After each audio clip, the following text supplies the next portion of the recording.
இருக்கிறவராக இருக்கிற ஒரு மனிதருமாகிய இயேசுவின் நாமத்தில் உங்கள் யாவருக்கும் என் அன்பின் வாழ்த்துக்கள். நம்மை மறவாதவரிடம் நம் மனவேதனையை மறைக்காமல் சொல்லுவோம். சங்கீதம் 42:11.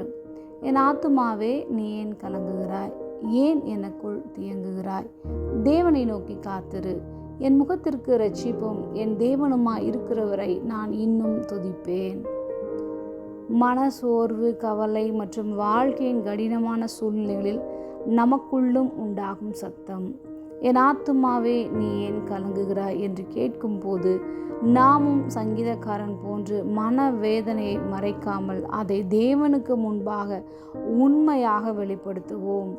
கலக்கமும் தயக்கமும் மனிதர்களுடைய இயல்பு என்பதை சங்கீதக்காரனின் அனுபவத்திலிருந்து காண முடியும்.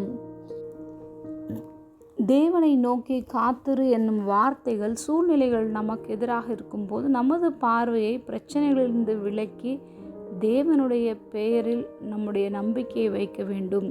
இதை நினைவுபடுத்துகிறது. என் முகத்திற்கு இரட்சிப்பும் என் தேவனுமாய் இருக்கிறவர் என்றால் நம்முடைய மீட்பை மட்டுமல்ல, நம்முடைய மன அழுத்தத்திலிருந்து விடுதலையும் முகத்தில் மீண்டும் மகிழ்ச்சியை தரும் தேவ பிரசன்னத்தையும் குறிக்கின்றது. சங்கீதக்காரன் சொல்வது போன்று ஓயாத துதி நம் வாயிலிருந்து வரட்டும். நான் இன்னும் துதிப்பேன் என்று தீர்மானம் எடுப்போம். தற்போதைய துன்பம் நிரந்தரமானது அல்ல. தேவனுடைய நன்மைகளை மீண்டும் அனுபவித்து அவரை துதிக்கும் காலம் நிச்சயம் வரும் என்ற நம்பிக்கை நமக்குள்ளும் வெளிப்படட்டும். ஜெபம். அன்பின் பரம தகப்பனே, எப்பொழுதும் எங்களோடு கூட இருக்கிறவராகவே இருக்கிறவரே, நாங்கள் கலங்காமலும் தியங்காமலும் உம்மை நோக்கி காத்திருப்போம். இயேசுவின் நாமத்தில் பிதாவே, ஆமென்.